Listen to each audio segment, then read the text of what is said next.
Beneath the ancient stones of Jerusalem lies a mystery spanning 3,000 years.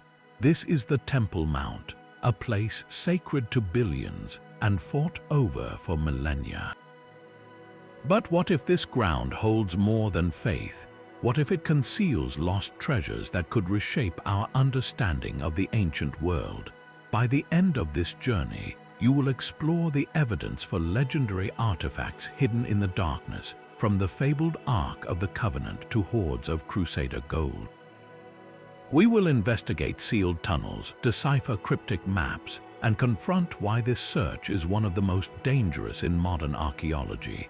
Is the greatest prize still waiting to be found, or was it lost to history long ago? To understand what might be lost, we must first grasp what was built. This sacred plateau is not a single monument, but a living archive of stone, stacked one era upon another. At its very foundation is the bare mountain bedrock, a natural summit that ancient traditions identify as the very center of the world. Upon this stone, the Bible recounts, King Solomon constructed the first temple, a house for God filled with unimaginable splendor. That structure was destroyed by the Babylonians, but its memory and the treasures it may have held never faded. Centuries later, a second temple rose, grander in scale, famously renovated by King Herod into a marvel of the ancient world. This was the Temple of Jesus' time, a bustling center of pilgrimage and power. Then came the cataclysm. In the year 70, Roman legions crushed a Jewish revolt and systematically demolished Herod's masterpiece, leaving only the foundational Western Wall as a mournful remnant. For generations, the site lay in ruins, a field of shattered memory. Then, in the 7th century, a new chapter began. Islamic tradition holds that the Prophet Muhammad ascended to heaven from this very rock. To commemorate that, the magnificent dome of the rock was constructed, its golden crown becoming the enduring symbol of Jerusalem. Nearby, the Al-Aqsa Mosque was established. Centuries later, European crusaders would conquer the city, repurposing these Islamic shrines as their own royal palace and headquarters, known as the Temple of Solomon, potentially stashing their own plunder within its vaults. So you see, this is not one history, but many. It is a layer cake of faith, conflict, and empire. Each civilization built upon the rubble of the last, each possibly sealing away the relics of its predecessors in hidden chambers, forgotten tunnels, or within the very fill used to level the ground for new construction. The treasure we seek is not in one place, but scattered across time, buried deep within this archaeological millefeuille. Of all the treasures whispered to lie beneath the stones, one stands above all others, a relic of pure power and mystery. This is the Ark of the Covenant. The Bible describes it not as a simple chest, but as a sacred object of terrifying potency. It was a box made of acacia wood, completely overlaid inside and out with pure gold. Carried by long poles to avoid direct touch, it was said to house the very stone tablets inscribed by the finger of God, the original 10 Commandments. But it was more than a container. Ancient texts describe it as a divine weapon, capable of leveling walls and striking down those who approached it improperly. It resided in the innermost sanctum of Solomon's temple, a room called the Holy of Holies, where only the high priest could enter, and only once a year. Then it vanished from the historical record. By the time the Babylonians destroyed that first temple, there is no account of them capturing it. Its absence is the first great clue. So where did it go? One enduring theory suggests a proactive rescue. The righteous King Josiah, foreseeing the coming Babylonian invasion, could have ordered the ark hidden in a prepared chamber deep within the Temple Mount's foundational maze, a secret so well kept it was lost to time. Another legendary thread stretches to Ethiopia, where the Orthodox Church claims to safeguard the ark in a chapel in Axum, protected by a single guardian for life. Yet the most tantalizing possibility is also the most literal. Could it simply still be there, resting in a sealed, forgotten tunnel or a chamber flooded with debris? directly under the very spot from which it disappeared. Finding the ark would be an event unlike any other. For archaeology, it would be the ultimate authentication of a biblical narrative, a physical object connecting directly to the roots of three world religions. For faith, the implications are profound and unpredictable, making its potential hiding place not just a historical site, but a vault guarding perhaps the ultimate secret of the ancient world. The legend of the Ark has proven too powerful to ignore, drawing modern adventurers into the depths with a blend of faith and frontier archaeology. Perhaps the most famous of these was an American named Ron Wyatt. In the 1980s, Wyatt claimed he had not only located the Ark but had seen it with his own eyes. His story was extraordinary. He asserted that through a series of divinely guided explorations in an ancient cistern system north of the Temple Mount, he found a chamber containing the gold-covered chest. He even produced blurred photographs of a dark shape behind a lattice, which he said was the Ark's mercy seat. His accounts were met with immediate and overwhelming skepticism from the academic world, criticized for a lack of verifiable evidence, proper documentation, or peer-reviewed methodology. Yet his narrative captured the public imagination, becoming a cornerstone of popular speculation. Another dedicated searcher was Vendell Jones, a biblical archaeologist whose life's work was inspired by the Copper Scroll, one of the Dead Sea Scrolls that mentions hidden treasures. Jones spent decades excavating tunnels and caves in the Judean desert, believing the Ark was secreted away before the Babylonian siege. While he never claimed to find the Ark itself, he did unearth a small vial of precious anointing oil, which he believed was connected to the temple's treasures, keeping hope alive for a larger discovery. These modern quests, however dramatic, stand in stark contrast to the prevailing scholarly view. Most historians and archaeologists consider a far more mundane, yet brutally logical fate. When the Babylonian army under Nebuchadnezzar sacked Jerusalem in 586 BC, their primary objective was loot. A chest made of solid gold, regardless of its religious significance, would have represented an immense fortune. The most probable scenario is that it was stripped of its gold covering, which was then melted down into bullion and the wooden core burned. This was standard practice for conquering armies, turning sacred objects into portable wealth. This theory is clean, simple, and historically consistent, but it is this very lack of a smoking gun, the absence of a definitive record in Babylonian chronicles specifically noting the Ark's capture, that fuels the fire of possibility. If such a legendary prize was taken, why is its confiscation not celebrated? That silence is the crack in the door, the reason the legend does not die. It allows for the tantalizing what if. What if it was hidden too well? What if it still rests in a silence deeper than the Babylonians could penetrate, waiting in the darkness for a light to finally reach it? While the Ark's fate is shrouded in biblical mystery, other treasures from the temple have a clearer yet equally vanished historical trail. We can see them frozen in stone. Carved into the Arch of Titus in Rome is a triumphant procession, a Roman general's victory parade from the year 70. The soldiers are carrying the spoils of Jerusalem, and they are not subtle about it. At the center of the relief is the great Temple Menorah, a 7-branched lampstand hammered from a single talent of solid gold. It was not merely a light, but a symbol of divine presence and enlightenment.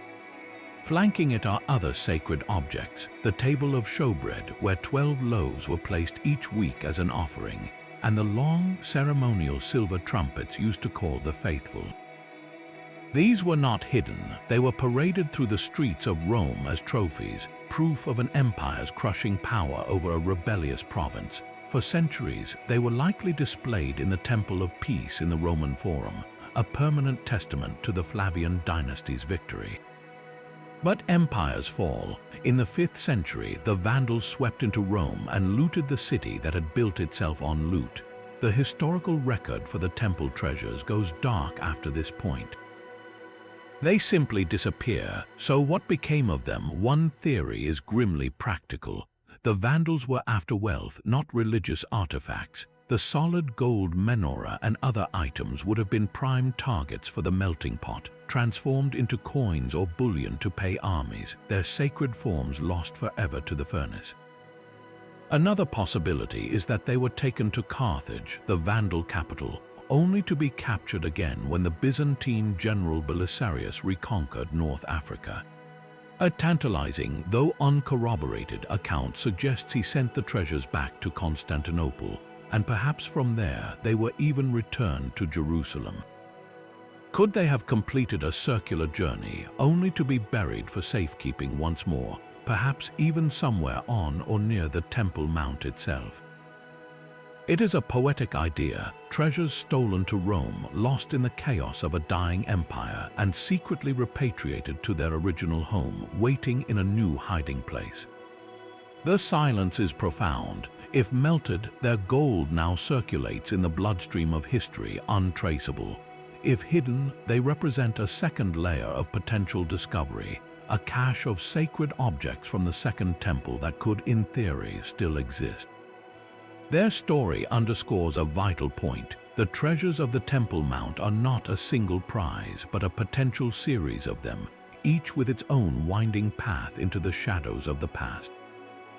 The silence surrounding the temple treasures is not absolute, for we may possess a map. In the dry caves of Qumran near the Dead Sea, a shepherd's stumbled discovery in 1947 yielded the most significant biblical manuscripts ever found. Yet among the fragile parchment scrolls was something utterly unique: 2 oxidized sheets of copper inscribed with text and rolled into a scroll. This was no spiritual treatise.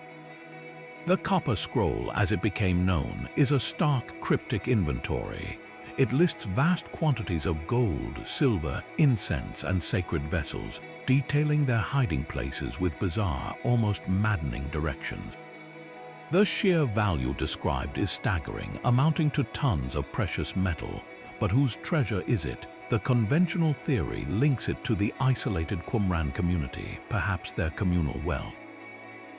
Yet the scale is wildly disproportionate to a simple desert sect. This discrepancy opens a far more explosive possibility. What if the Copper Scroll is not a community ledger, but a desperate contingency plan? What if it records the secret caching of the Second Temple's most sacred objects and wealth, hidden in the final, frantic days before the Roman legions breached Jerusalem's walls? The scroll's instructions read like a paranoid puzzle. It speaks of a cavity in the old house of tribute and a platform of the chain. It mentions a gutter, a cistern, and a monument. For decades, scholars have painstakingly tried to match these enigmatic phrases to known topography. Many believe the old house of tribute and the platform of the chain are specific architectural features of Herod's temple complex itself, places known to priests but lost to modern maps. The scroll's language is the insider jargon of the temple's guardians, a coded list meant to be understood only by those who already knew the sacred geography. If this interpretation is correct, then the Copper Scroll transforms from an archaeological curiosity into a direct treasure map to the heart of the Temple Mount. It suggests a systematic, organized effort to preserve the holy relics from desecration, dispersing them not to one location, but to dozens of secret caches in and around Jerusalem. This theory would explain the absence of the menorah and other major items from the Roman victory records. They were never captured because they were never in the temple when it fell. They were already buried, their locations committed to metal for a future that never came. The tragedy and the enduring mystery is that the key to the code likely died with the last priests who wrote it, leaving the scroll as a tantalizing, unreadable testament to treasures that may still be waiting silently just beneath our feet. But a treasure map is useless without a physical place to dig. Beneath the visible platforms and shrines of the Temple Mount lies another world entirely, a shadowy realm of stone and silence. These are the hidden chambers and forgotten passageways, the architectural bones of the mountain itself. The most famous of these subterranean spaces is a vast, haunting hall known today as Solomon's Stables. This name is a romantic misnomer from the Crusader era. In reality, this cavernous space was a monumental feat of engineering from the time of Herod the Great. To expand the temple platform to its current majestic size, Herod's builders constructed a forest of arched vaults from the bedrock upward, creating an artificial hilltop upon which the temple itself could stand. This underground support system, with its rows of massive pillars, created a space the size of a cathedral. Over centuries, it was used for storage as a cistern and, yes, later by the Crusaders to stable their horses. But its original purpose was structural genius, creating a hidden world within the mount. This vast, echoing chamber is a prime candidate for concealment.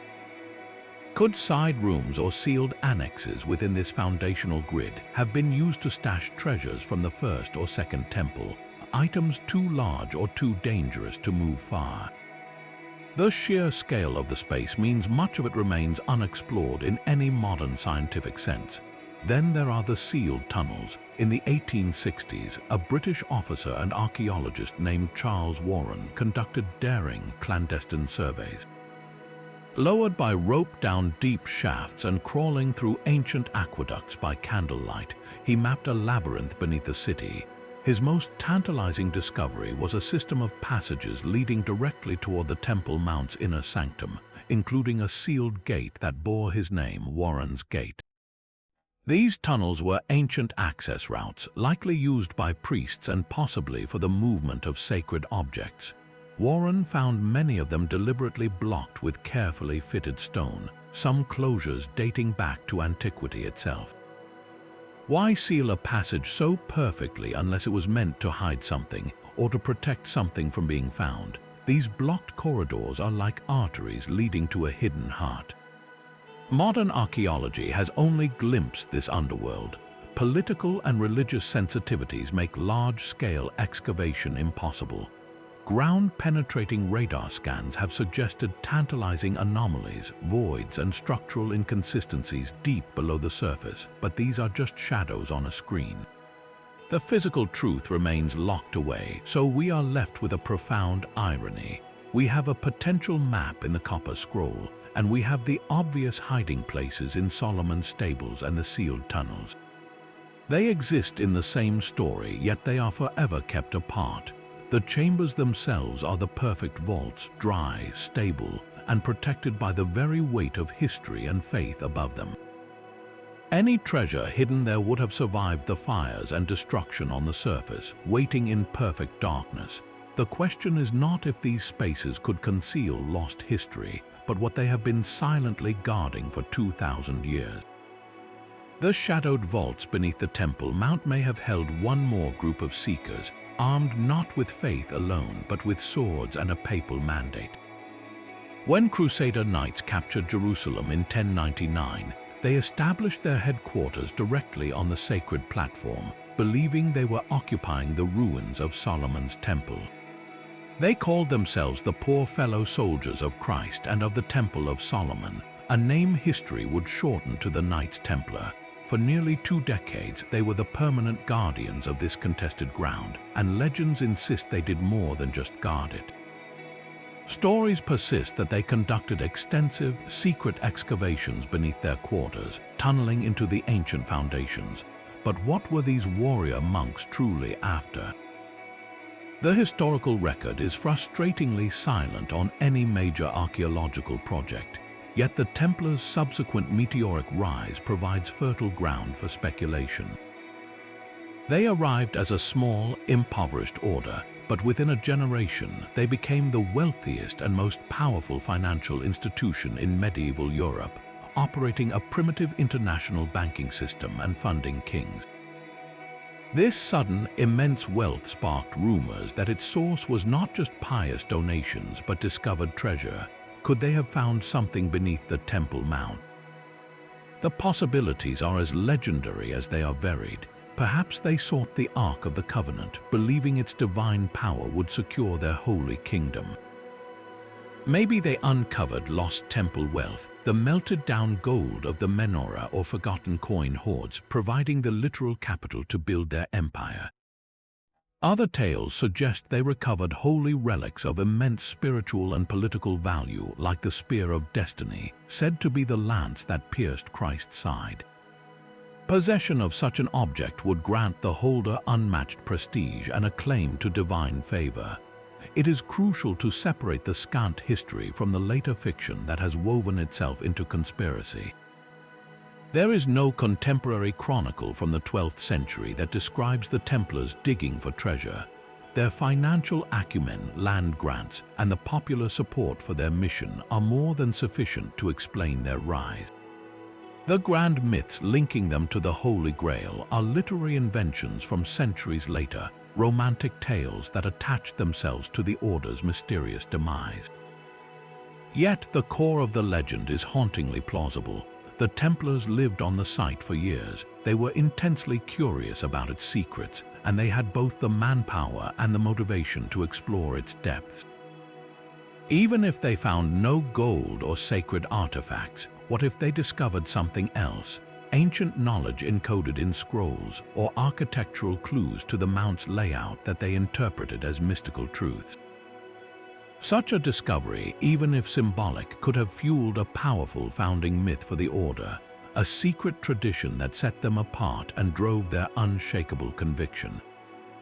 Their story ties the Temple Mount's mysteries directly into the fabric of European history, suggesting that whatever sleeps beneath those stones may have already stirred once, its influence rippling outward to shape the medieval world before slipping back into the dark.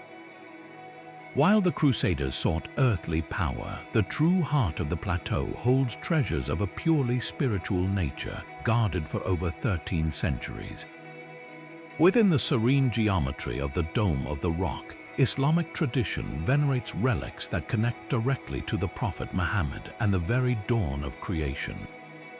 Here, the focus is not on gold or military plunder, but on objects of profound personal devotion. It is said that a hair from the Prophet's beard is preserved within the shrine, a tangible link to the founder of the faith. More visibly within the dome itself, a small display case holds what are believed to be the footprints of prophets, impressions left in stone from a time beyond memory. These relics anchor the site in a continuous chain of prophecy, tying Muhammad to Abraham, Solomon, and Jesus, all of whom are revered as prophets in Islam. But beneath the magnificent floor mosaics and the iconic golden dome lies a far more ancient and mysterious object, the foundation stone. This great slab of bedrock, exposed under the dome's central canopy, is considered by Islamic tradition to be the first solid creation of God, the axis mundi from which the entire world was spread out. It is the rock from which, according to tradition, the Prophet Muhammad ascended to heaven during the night journey. This stone is not merely a platform, it is believed to be a seal. Beneath it, eschatological teachings describe a hollow space, a well of souls where the spirits of the dead gather. Some traditions go further, suggesting it conceals ancient secrets from the time of Adam himself. Could it hide the original heavenly templates for worship, or even relics from paradise lost to humanity? A small hole in the stone allows the devout to peer into a dark chamber below, a space known as the Well of Souls. While this is likely a natural cavern in the bedrock, its symbolic weight is immense. It represents the threshold between the seen and unseen worlds, a literal gateway. For centuries, this area has been strictly off-limits to any form of excavation or intrusive exploration, protected by reverence and law. This creates a fascinating parallel to the sealed tunnels of the Western Wall. Here, too, is a perfect hiding place, but one protected by faith rather than fallen rubble. If any artifact from the earliest days of human history, or from the succession of prophets who walked this mountain, were to be preserved, the space beneath the foundation stone would be the most sacred and secure vault imaginable. The treasures here are of knowledge and origin, asking not who hid gold, but what foundational truths might be resting in the darkness beneath the very heart of the world. The spiritual relics of Islam rest upon a much older, tangible foundation of wealth. Long before the Dome of the Rock crowned the skyline, the Temple Mount was the heart of Christian Jerusalem for centuries under Byzantine rule. This era, from the 4th to the 7th century, saw the site transformed into a public refuse heap, a symbolic dumping ground following the Roman destruction. Yet within that very rubble, modern archaeology has uncovered whispers of immense hidden fortune. In 2008, during a routine infrastructure dig just outside the Temple Mount's southern wall, archaeologists made a staggering find. Buried in the earth was a small clay jar, and inside it a fortune. They unearthed a hoard of 264 gold coins, each one a solidus minted during the reign of the Byzantine Emperor Heraclius in the early 7th century. This was not loose change. The weight and purity of the coins represented a colossal sum, enough to buy a luxurious mansion in ancient Jerusalem. The coins were found just before the Persian invasion of 614, a time of impending chaos. Someone, likely a wealthy merchant or a church official, sealed their life savings in a humble pot, hoping to return after the danger passed. They never did. This single jar is a powerful clue. It proves that immense portable wealth was present in the city and actively being hidden in its final moments of peace. It represents a snapshot of panic, a single secret kept too well, but it begs a monumental question. If one person buried this much gold so close to the holy site, what might the institution itself have concealed? The Byzantine Church was fabulously wealthy, funded by imperial patronage and the donations of countless pilgrims who flocked to Jerusalem. Its treasuries would have held golden liturgical objects, jeweled crosses, and sacks of coin meant for arms and construction. When the Persian armies and later the Muslim forces approached the city, the church authorities would have faced the same desperate choice as that individual with the jar. Their imperative, however, would have been far greater: to protect the sacred wealth of the faith itself from sacrilege and plunder. The most logical and most secure hiding place would not have been outside the walls, but within them. The Temple Mount during the Byzantine period was an abandoned, ruined platform filled with centuries of debris. It was the perfect camouflage. Church officials could have directed the digging of deep pits within this wasteland, burying chests of gold and silver vessels, then covering them with more rubble. The site was so desolate that no conqueror would think to search for fresh burials there. These potential hoards would not be in carved chambers, but simply sealed in the earth, lost within the artificial layers of the mount itself. Every major construction project on the site, from the Umayyad palaces to the Crusader renovations, involved moving massive amounts of this ancient fill. It is entirely possible that a backhoe's bucket or an archaeologist's trowel could, at any moment, strike not just earth, but the lid of a long-forgotten chest, spilling Byzantine gold back into the light. This is a treasure of a different kind, not legendary like the Ark, but historical and quantifiable, a direct link to the daily life, piety, and peril of a Jerusalem that existed between the Roman destruction and the rise of Islam. Its silence in the ground is a testament to a successful, permanent hiding strategy, one that may have preserved a king's ransom for a future its owners could never see. That single jar of Byzantine gold whispers of a much older pattern of concealment. Centuries earlier, another empire held Jerusalem, and its traces too have emerged from the soil, offering a different kind of clue. Following the Babylonian exile, the Persian Empire under Cyrus the Great permitted the Jewish people to return and rebuild their temple. This era, known as the Return to Zion, is a pivotal but shadowy chapter. For decades, archaeological evidence from this Persian period in Jerusalem was frustratingly scant, making the city seem almost abandoned. That changed with meticulous excavations in the city of David, the ancient ridge just south of the Temple Mount. There, in the layers of earth dating to the 5th and 4th centuries BC, archaeologists began finding rare and telling artifacts. Among the most significant are tiny clay bullae, the seals used to stamp and secure official documents. These bulli often bear the names of Persian officials or Jewish governors mentioned in the biblical books of Ezra and Nehemiah. Even more telling are the occasional silver coins, Persian darics and sigloi that have come to light. These are not vast hoards but scattered fragments of a functioning administration. They prove that Jerusalem during the Persian period was not a ghost town, but a modest provincial capital with a bureaucratic heart, managing taxes, trade, and the immense project of reconstructing the temple. The presence of these items in the city of David is crucial. It tells us where people lived and worked, but it also points a silent finger toward the empty space just to the north.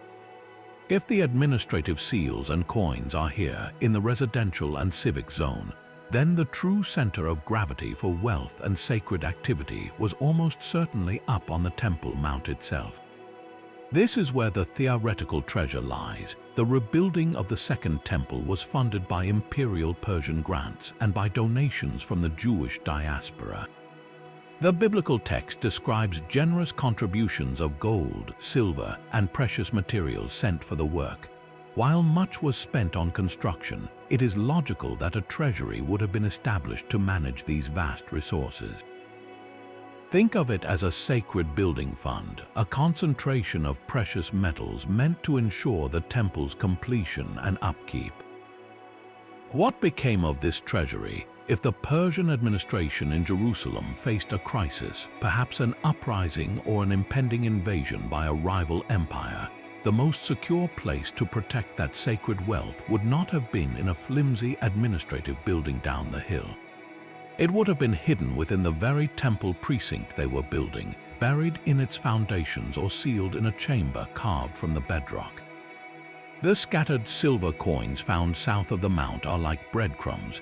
They mark the trail of daily life, but the feast itself, the consolidated treasury of the return, could still be waiting up the slope, untouched because the community that hid it was focused on survival, not recovery. These Persian-era clues transform the Temple Mount from a site of only biblical legend to one of historical probability. They suggest that beneath the layers of Herodian stone and Islamic mosaic, there might lie an even older stratum of sealed silver and forgotten bullion, the physical capital of a people's hopeful return, preserved not by myth but by the prudent fear of a lost administration. This great slab of rock is the silent, physical heart of the mountain. Geologically, it is the summit's natural bedrock, a massive outcropping of limestone that projects up through the floor of the dome of the rock.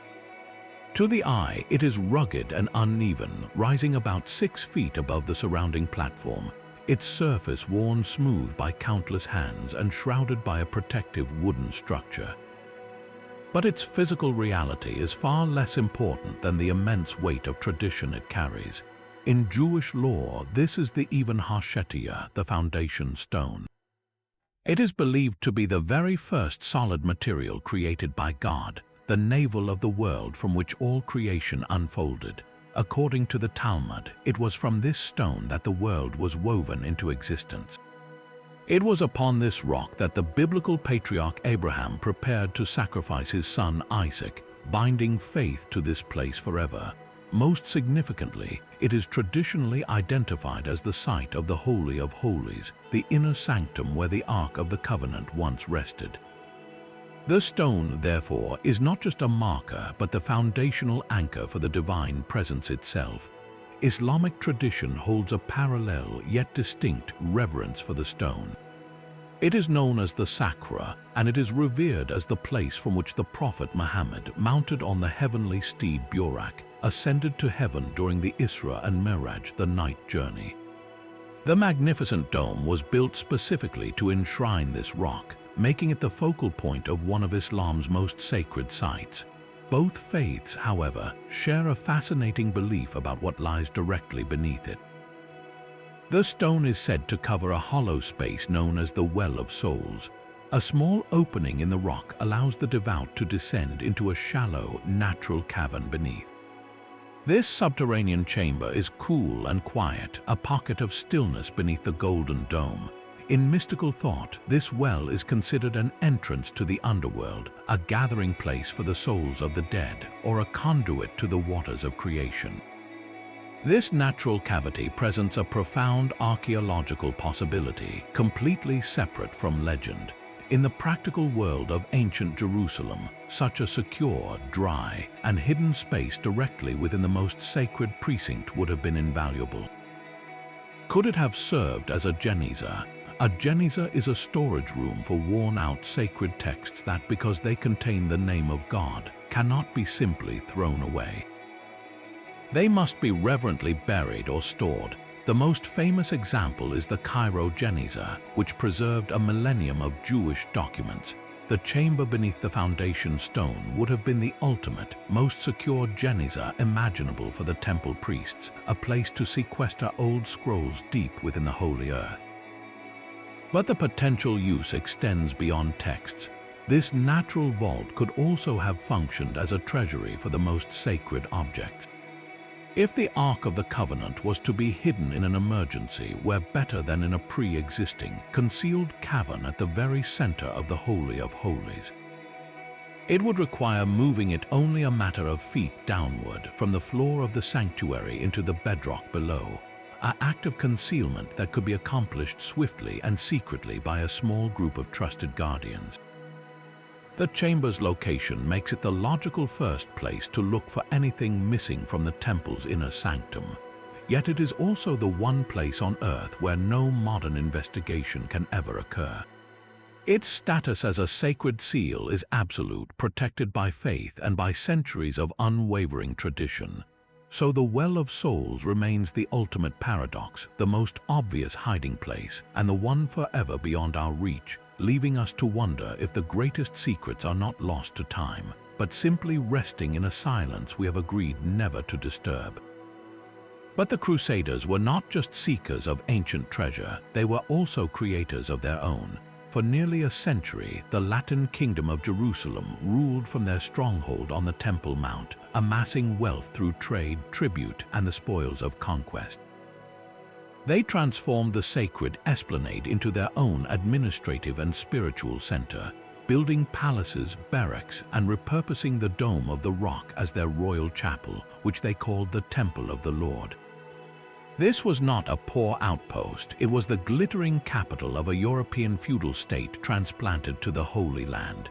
Its coffers would have been filled with gold bezants, silver deniers, jeweled liturgical objects from their newly built churches, and the personal treasures of a knightly aristocracy. Then, in the summer of 1187, the world turned upside down. The armies of Saladin shattered the Crusader forces at the Battle of Hattin, and the victorious Sultan marched swiftly on Jerusalem itself. The city was thrown into panic. The Latin elite knew they could not hold the walls for long. In the frantic weeks before the inevitable surrender, a critical question would have consumed the ruling council. What do we do with the kingdom's wealth? They could not possibly evacuate it all. Caravans laden with gold would be slow and vulnerable to bandits on the retreat to the coast. To hand it over to Saladin as part of the surrender terms was unthinkable, a final humiliation. This leaves one logical, desperate alternative: hide it. The Templars and other military orders, masters of the Mount's subterranean spaces, would have been the obvious agents for such a task. The vast, dark chambers of Solomon's stables, the labyrinth of cisterns, and the sealed tunnels mapped centuries later by Warren would have presented perfect, ready-made vaults. Under cover of night, chests of coin, sacks of church silver, and perhaps even the crown jewels of the Latin kingdom could have been carried into the depths. A small team could have walled up a side passage in mere hours, their work hidden by the general chaos of a city preparing for siege. Consider the sheer pressure of that moment. This was not a planned archaeological deposit, but an act of salvage. The hiding place would have been chosen for speed and security, not for easy future retrieval. The men who knew the exact location may have died in the final fighting or on the perilous journey back to Europe.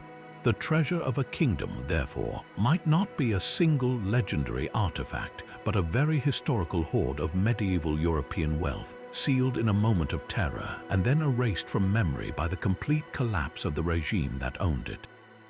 It is a different kind of loss, born not from ancient prophecy, but from the stark, immediate fear of a conquering army at the gate. The Crusaders' desperate hiding places were sealed by a new order, one that would govern the sacred plateau for 4 uninterrupted centuries. This was the era of the Ottoman Empire, a period of immense stability that paradoxically may hold the most precise clues to what lies beneath. From the 16th century until the end of the First World War, the sultans in Istanbul ruled Jerusalem as a distant provincial capital, maintaining the Islamic shrines with a bureaucrat's meticulous care. Their legacy is not in legends of treasure, but in something potentially more valuable: paperwork. Within the labyrinthine Ottoman archives in Istanbul, a mountain of forgotten documents awaits. These are not just historical curiosities, they are a potential treasure map written in ledgers and decrees. Every repair to the dome of the rock's golden roof, every restoration of Al-Aqsa Mosque's crumbling foundation required imperial permission and detailed accounting. The firmans or royal decrees authorizing these works would have been accompanied by engineering surveys and expense reports. Imagine a master mason in the 1700s tasked with repairing a cracked wall in the substructure. During his work, he might have discovered an older, blocked passageway behind the stones. His report to the local governor seeking instructions would note this anomaly. That report would be sent to Istanbul, filed away and forgotten, or consider the detailed maps commissioned by Ottoman surveyors. These are not simple sketches, but precise architectural plans. Could one of these maps note a sealed cistern that appears on no modern blueprint, or mark a chamber labeled as ancient and inaccessible? The Ottomans were superb administrators, and their records likely contain countless such mundane yet monumental footnotes. They were not looking for the Ark or Crusader gold, they were maintaining a building. In the process, they may have inadvertently catalogued the very secrets others had spent lifetimes seeking. The challenge today is one of scale and language. The archives are vast, and many documents are in Ottoman Turkish, a specialized script requiring expert translation. Yet, as scholars slowly digitize and study these records, each page holds the potential for a quiet revelation. A single-line item for 100 stones to seal a void in the Eastern Vault could point directly to a hidden space. The Ottoman archives represent a different kind of key. It is not a cryptic scroll or a prophetic vision, but a bureaucratic paper trail left by the last long-term caretakers of the Mount. A trail that may lead us past the legends and directly to the physical truth of the sealed chambers themselves. Political stability, however, is no guarantee of discovery. The early 20th century brought a new power to Jerusalem, one armed with modern archaeology's tools and a colonial administrator's sense of order. Under the British Mandate, which began after the First World War, scholars were granted unprecedented, though tightly controlled, access to the city. Their focus, however, was deliberately kept at a safe distance from the sacred platform itself. The most significant work was conducted just to the south, on the slope known as the Offal, the ancient ridge connecting the city of David to the Temple Mount's southern wall. Here, archaeologists like R. S. McAllister and J. G. Duncan conducted extensive excavations in the 1920s. Their findings were foundational, unearthing structures from the First Temple period and mapping the complex water systems that fed the city. But their gaze was constantly drawn upward to the immense retaining wall at the top of the slope. In their trench reports and diaries, a note of profound frustration is palpable. They mapped massive, mysterious substructures that seemed to burrow directly into the Temple Mount's foundation. One such feature was a colossal vaulted chamber, built with stones of monumental size, which appeared to be part of the Mount's own supporting architecture. They could trace its outline, measure its walls, but they could not follow where it led. political and religious sensitivities of the Mandate authorities created an invisible, uncrossable line.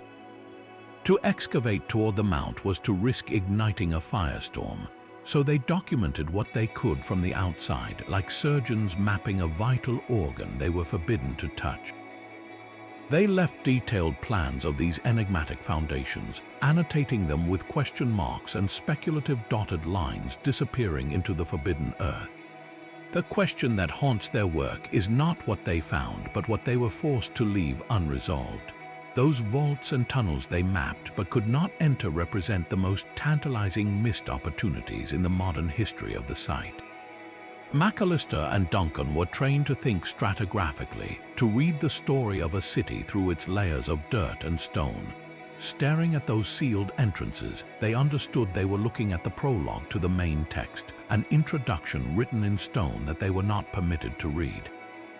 What might they have found if given just a few more yards of access? Could a single tunnel from the offal have led them into the network of Herodian foundation chambers, or even to a sealed geniza from the Second Temple era? Their work, so careful and scientific, ultimately underscores the central paradox of the Temple Mount. The more we learn from its edges, the more we realize how much remains encrypted within its core. Their maps are not conclusions but invitations, blueprints for a search that was halted by diplomacy, leaving us to wonder what those early archaeologists with their brushes and notebooks might have uncovered if history had granted them just a little more courage or a little less restraint. That invisible line drawn by the British Mandate was finally crossed in the summer of 1967. In the wake of the Six-Day War, Israeli control over Jerusalem's Old City presented an unprecedented and deeply controversial opportunity. The man tasked with unlocking the Mount's physical history was Professor Benjamin Mazar, a towering figure in Israeli archaeology. His project was not a small dig, but a monumental act of exposure. For the next decade, Mazar and his team would not dig down, but rather they dug out. They excavated a massive trench, sometimes over 30 feet deep, running along the entire southern wall of the Temple Mount and a significant portion of the western wall. Their goal was to peel back 2,000 years of accumulated debris and lay bare the original ground level from the time of Herod and Jesus. What they revealed was breathtaking. They uncovered the very streets where ancient pilgrims would have walked, their stone pavements worn smooth by countless sandals. They found the foundations of shops that once sold sacrificial animals and offerings. Most dramatically, they exposed a grand, monumental staircase that once led pilgrims up from the city to the temple's southern gates, the very steps Jesus and his followers would have climbed. They unearthed dozens of ritual immersion baths used for purification before entering the sacred precinct, confirming the area's intense religious activity. The artifacts were a direct window into daily life: pottery, coins, stone weights, and even a carved ivory pomegranate that may have been the head of a priestly scepter.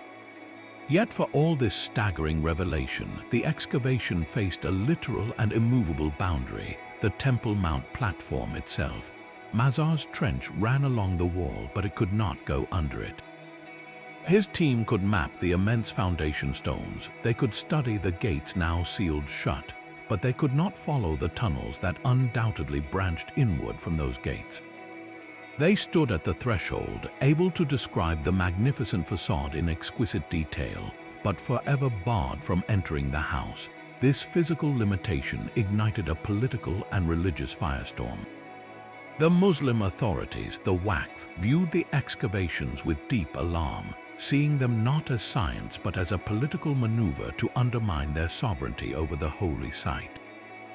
Protests and international condemnations followed. The tension created a new, unbreakable rule: no excavation could ever proceed directly beneath the Islamic shrines. Mazar's work, for all its brilliance, thus became a definitive lesson in modern archaeology's limits. It provided the most complete picture ever assembled of the Temple Mount's outer workings, its bustling periphery, but it solidified the core as an inviolable sanctuary. The treasures his team found were the echoes of ancient life left outside the gates. The silence he confronted was the profound, protected silence of everything that remained inside. The immense stones of the Western Wall are only the beginning. For centuries, the full depth of Herod's engineering remained hidden behind them, buried under the homes and streets of the old city. Today, a labyrinth of excavated passages known as the Western Wall tunnels allows us to walk alongside these colossal foundations, tracing a path through the darkness that history forgot. This is not a static museum, but a frontier. Every step takes you deeper into the mountain's heart, past stones so large they defy logic, some weighing over 500 tons, cut and placed with a precision that mocks modern machinery. The air here is cool and still, thick with the dust of 2 millennia. One of the most startling discoveries within this network is the Struthian Pool, a vast, ancient cistern mentioned by the 1st century historian Josephus. Walking its perimeter, you are surrounded by soaring arched ceilings, a subterranean cathedral built to hold water for the temple above. But the true mysteries are the sealed doors. Warren's Gate, named for the Victorian explorer, is a monumental archway leading directly toward the site of the ancient Holy of Holies, now permanently blocked by careful masonry. Then there is Barclay's Gate, only partially visible, its massive lintel hinting at a grand entrance now swallowed by the earth. These are not just archaeological features, they are thresholds. Each sealed gate represents a deliberate choice from antiquity to close a passage, perhaps to protect a secret, to fortify a position, or to simply forget what lay beyond. The tunnels run with nerve-wracking proximity to the Temple Mount's deepest foundations, sometimes passing mere meters beneath the sacred Islamic precincts above. This geographical reality makes every new centimeter of excavation a geopolitical event. A single misstep, a perceived vibration, can ignite international outcry. The work is conducted with painstaking slowness, often using brushes and small tools, monitored by a tense coalition of archaeologists, religious authorities, and government officials. The tension is palpable, a constant hum beneath the quiet scrape of trowels. Yet, this fraught environment is precisely where the next great discovery could lie. Behind the next sealed wall could be a forgotten storeroom, a collapsed corridor leading to a Herodian vault, or even evidence of those frantic final hours before the Roman siege. The tunnels are a glimpse into the depths, a promise and a warning. They show us how much is still hidden and remind us why finding it remains one of the most delicate and dangerous pursuits on Earth. The silent stone has learned to speak. Modern technology offers a way to listen without ever breaking the ground, using waves of energy to paint pictures of the hidden world below. This is ground-penetrating radar, or GPR, a device that sends pulses of radio waves into the earth and records the echoes that bounce back. Different materials reflect these signals in distinct ways. Solid bedrock returns one signature, while an empty cavity or a buried wall returns another.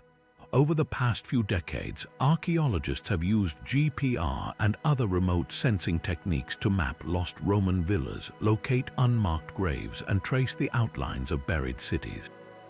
It is the closest thing we have to X-ray vision for the past.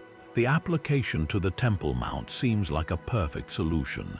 A comprehensive, non-invasive survey could theoretically map every tunnel, every cistern, every potential sealed chamber beneath the platform, creating a three-dimensional blueprint of the mountain's secrets. It would allow science to see through the stone, satisfying curiosity without disturbing a single sacred stone.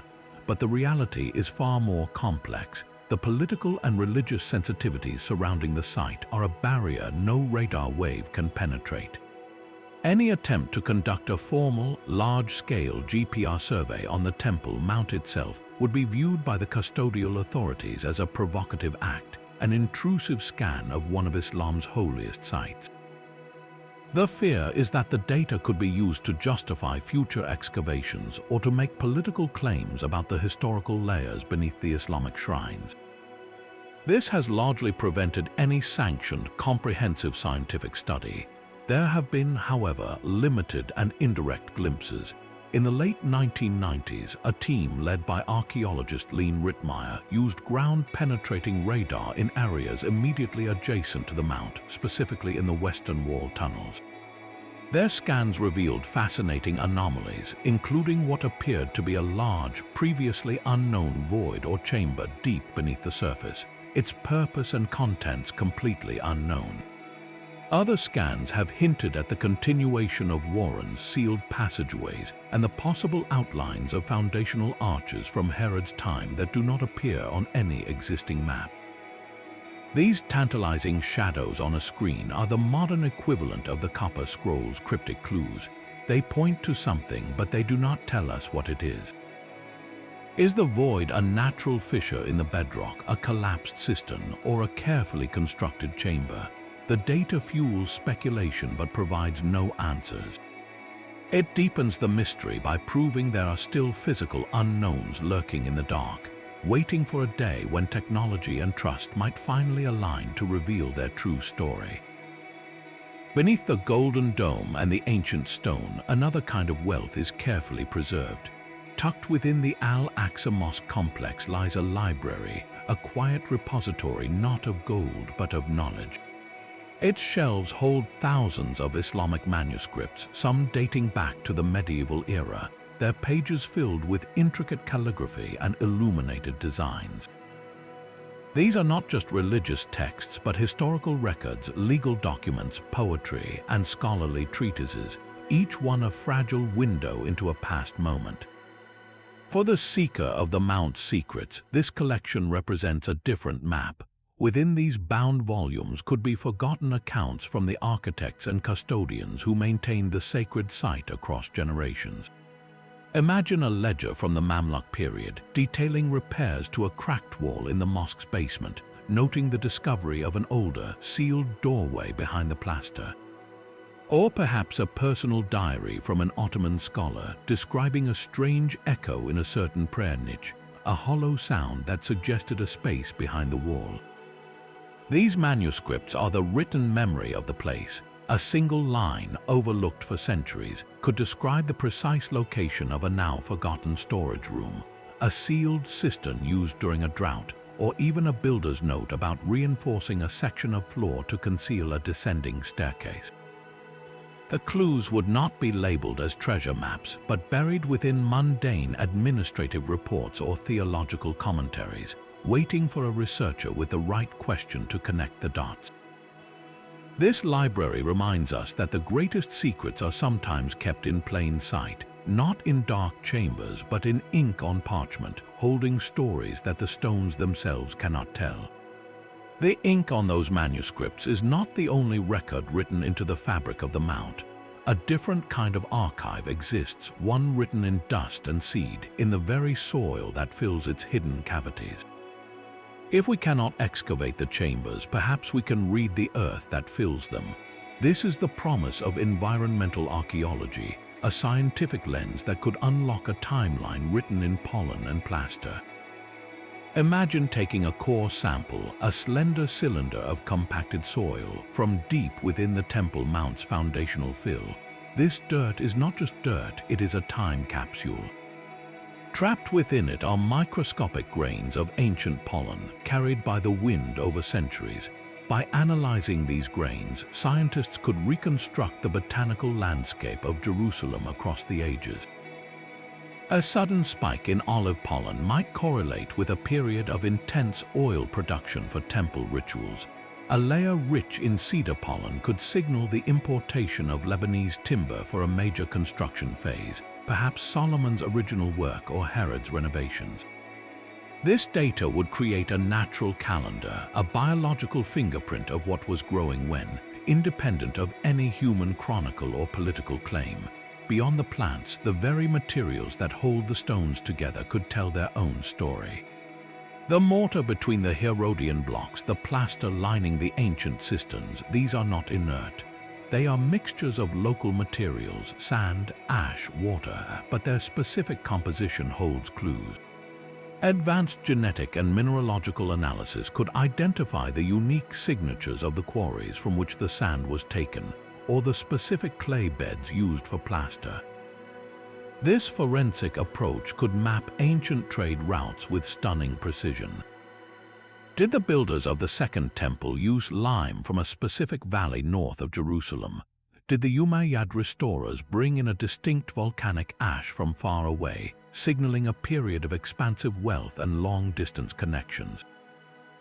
Each batch of mortar is a receipt, a chemical record of the resources and the hands available at a precise moment in history.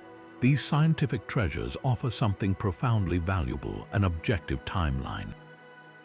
In a place where every stone is a subject of fervent debate, data from pollen cores and mortar analysis could provide neutral, empirical anchors.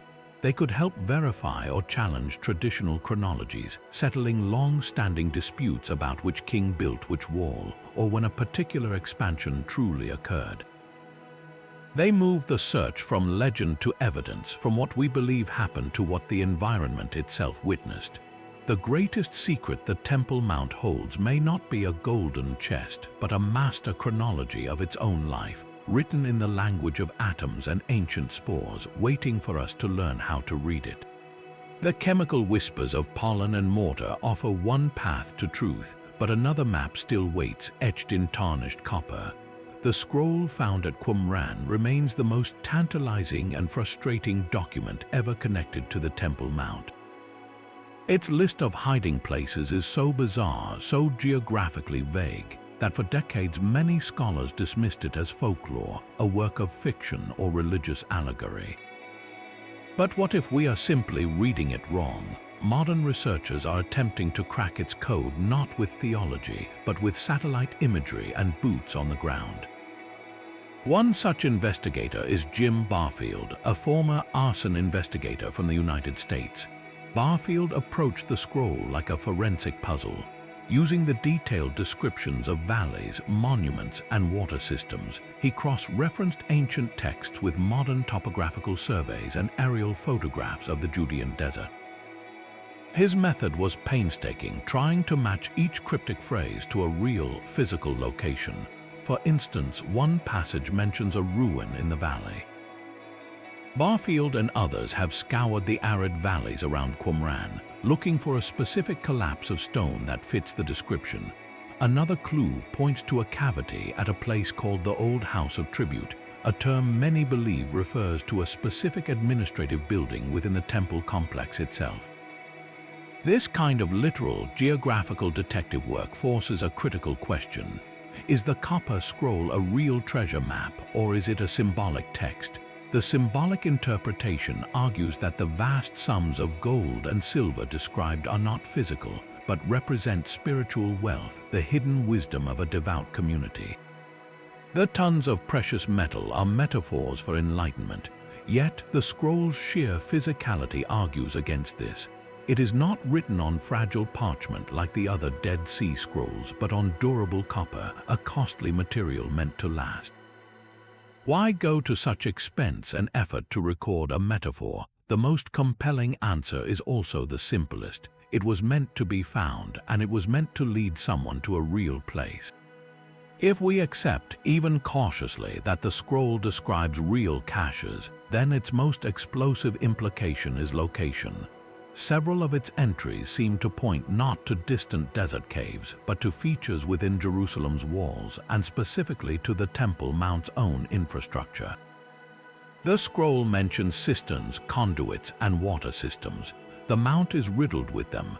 Herod's engineers built an entire subterranean world of pools and channels to collect rainwater for ritual purification and daily use. These cisterns are enormous, some large enough to hold millions of gallons, carved deep into the bedrock. They are almost impossible to fully access and survey today, sealed by grates and protected by centuries of tradition. Could one of these ancient reservoirs hold more than just water? Imagine a priest in the final, desperate days before the Roman siege. The temple treasury is vast. Moving it far from the city is too risky. but hiding it within the sacred precinct itself, in a place no invading soldier would think to look, is a stroke of genius.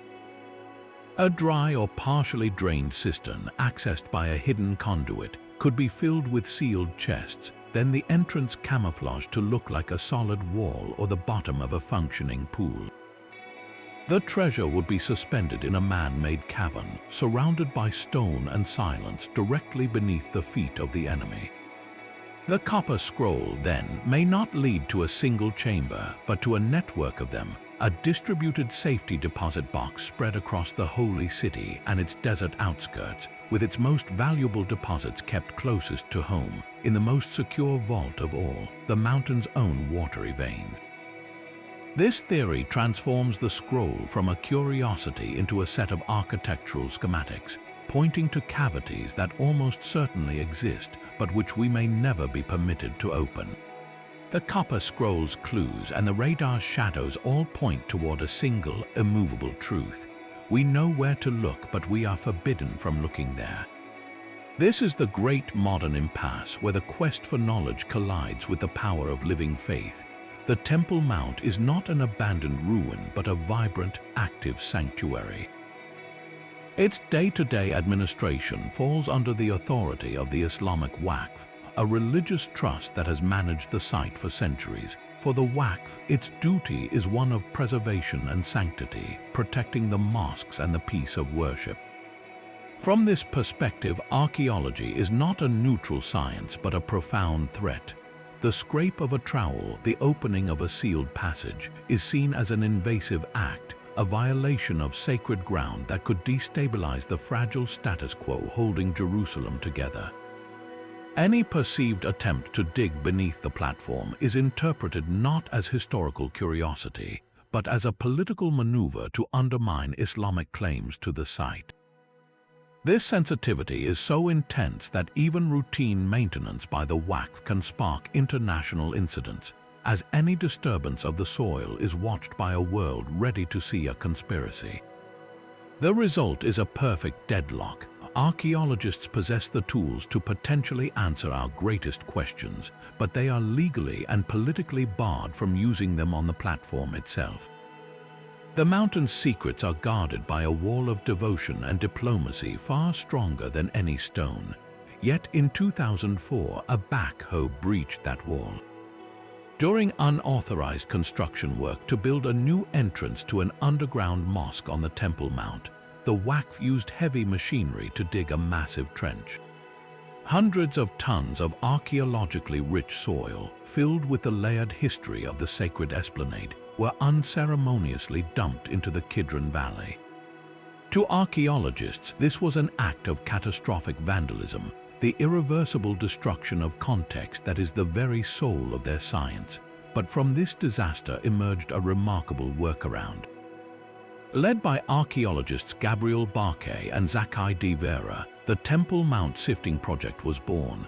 They rescued the dumped soil and established a facility where volunteers could meticulously sift through every bucket, recovering artifacts that had been ripped from their original resting places. The project transformed destruction into discovery. To date, over 500,000 finds have been recovered from that soil.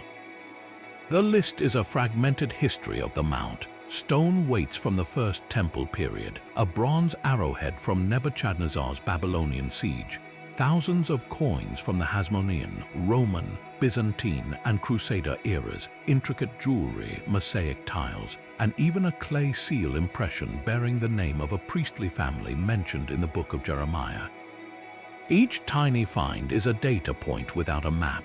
A Crusader coin tells us Europeans were there, but not precisely where on the platform it was lost. A First Temple period weight confirms activity from Solomon's time, but not in which specific chamber it was used. The context is gone forever, shattered by the backhoe's blade. Yet the sheer volume of material is its own powerful testimony. It proves beyond any doubt that the Temple Mount's fill is a densely packed archive. The archaeological data exists, it is real, and it is prolific. Every pottery shard, every worn coin, is a silent witness to the thousands of lives and events that unfolded above. The sifting project is a poignant metaphor for the entire search. We are left with the pieces of the puzzle, but the box with the picture on it is gone. We have the proof that treasures of information are buried within the mountain, even as the mountain itself remains a vault we cannot open. It is a frustrating, heartbreaking, yet hopeful compromise, revealing just enough to know how much more is waiting in the dark. That sifted soil, rich with authentic history, exists in a world shadowed by its exact opposite. The immense desire to possess a piece of the Temple Mount story has spawned an industry of deception where treasure is manufactured not in the earth but in workshops. This is the dark, lucrative world of forged antiquities, a black market that feeds on our deepest historical longings and in turn poisons the well of genuine discovery. At its heart lies a simple, powerful temptation.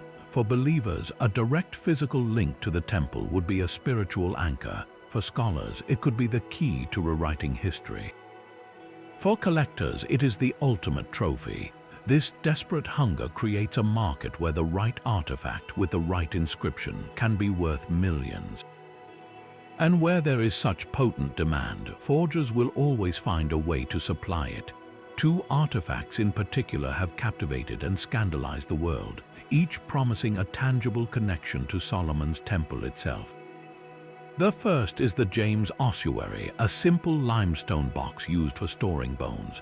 What made it extraordinary was an Aramaic inscription on its side that read, "James, son of Joseph, brother of Jesus." If authentic, it would be the first archaeological evidence of Jesus of Nazareth. The second was the Jehosh inscription, a black stone tablet describing repairs made to the first temple by King Jehosh, a story straight from the biblical Book of Kings. Both emerged not from a controlled excavation, but from the shadowy antiquities market, their origins vague.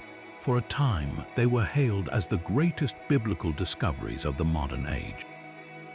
Then the investigations began.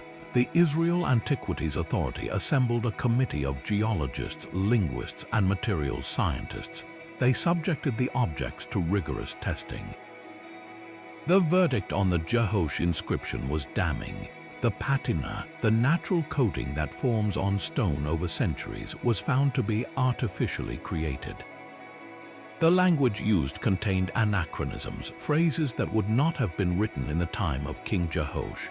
It was a modern fabrication and a sophisticated one. The James ossuary case was more complex. The box itself was ancient, a genuine 1st century ossuary.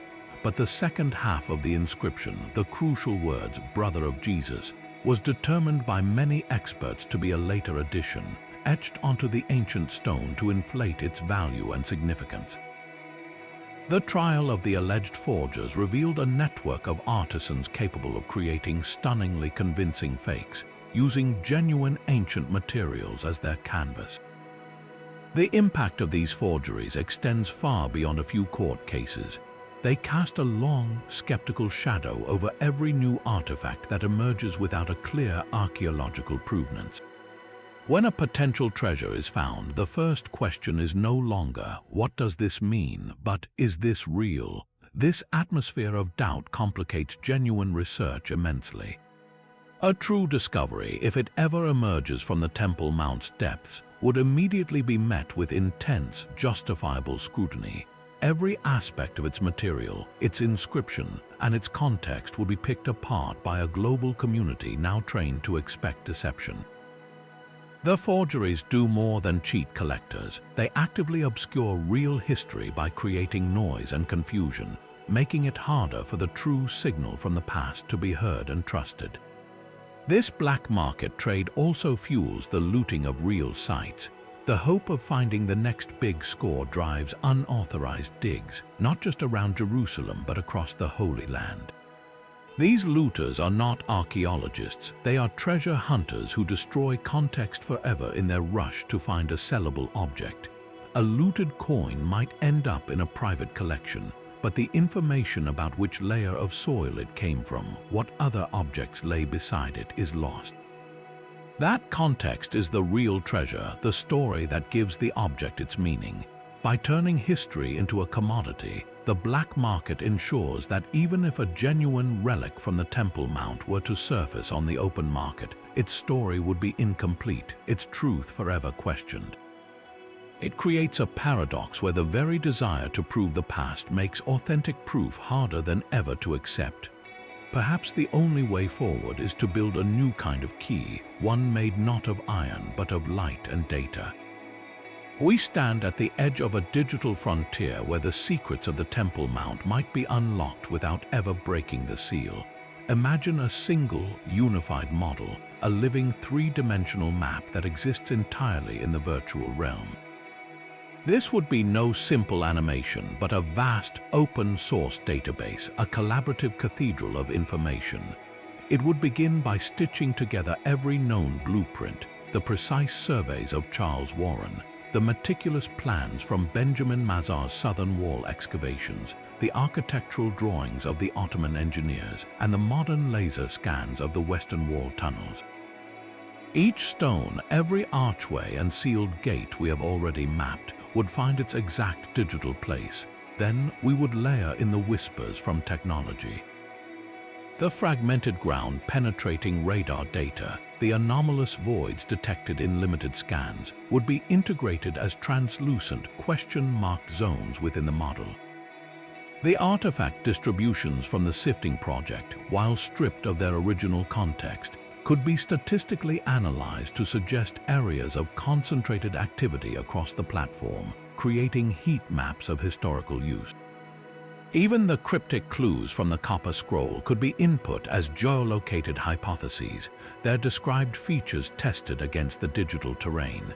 The result would be a complete virtual twin of the Temple Mount, above and below, a tool that belongs equally to an archaeologist in Jerusalem, a historian in London, and a curious student anywhere in the world. This model would turn speculation into simulation. A researcher could propose a theory. What if the Ark was hidden in a chamber accessible from Warren's Gate? They could digitally reactivate that sealed passage, following its probable course through the bedrock, visualizing the engineering challenges and spatial possibilities. They could test the drainage patterns of ancient cisterns to see if one could have been temporarily drained for use as a hiding place. They could even simulate the collapse of structures during the Roman siege to understand what voids might have been created or sealed in the catastrophe. This is virtual archaeology, a discipline of deduction played out in a risk-free sandbox. It allows us to ask what if 1,000 times over, to follow every lead down its logical corridor without a single grain of sacred soil being disturbed. The most powerful outcome might be consensus. By making all the data transparent and the testing process visible, such a model could move the conversation away from competing national or religious narratives and toward a shared language of evidence. Different teams could run their own simulations, publish their digital findings, and have them peer-reviewed within the model itself. Over time, patterns would emerge. Certain hypothetical chambers or tunnels might be repeatedly flagged by different algorithms as structurally likely or historically plausible. These would become the prioritized virtual locations, the digital coordinates where the evidence most strongly suggests something waits in the darkness. They would not give us the treasure, but they would give us a focused, scientifically rigorous map of where to listen most intently, should the day ever come when listening is all we are allowed to do. This digital mount would become the new frontier, a space where the past is not excavated but resurrected in silicon, offering a glimpse into the heart of the mystery that the real mountain guards so fiercely. So within this single, contested hilltop, the possibilities are layered like the earth itself. From the legendary Ark of the Covenant resting in a sealed chamber to tons of forgotten Byzantine gold melted into the soil, from the sacred vessels of the Second Temple to the lost payroll of a Crusader kingdom, all these treasures could be separated by mere meters of ancient stone. They exist in the realm of tantalizing possibility, locked within a few acres of the most spiritually and politically volatile ground on our planet. This convergence of faith, history, and conflict makes the Temple Mount unique. It is not merely an archaeological site, it is a living puzzle where every potential discovery carries the weight of millennia. Yet, stepping back from the specific quest for gold and relics, we might realize the greatest treasure of all is not a single artifact. It is knowledge, a clearer, more complete understanding of our shared human past, of how empires rose and devotions transformed on this very spot, would be a discovery of immeasurable value. It would be a treasure that belongs not to one nation or faith, but to the story of humanity itself. The stones hold their silence, guarded by reverence and strife. But the questions remain as compelling as ever. What do you believe is the most likely secret to be found beneath the Temple Mount? Do you think the Ark waits in darkness, or that a hoard of Roman plunder lies forgotten in a cistern? Share your theories in the comments below. If you were captivated by this deep dive into history's greatest mysteries, be sure to subscribe. Our journey through the lost wonders and hidden truths of the ancient world continues.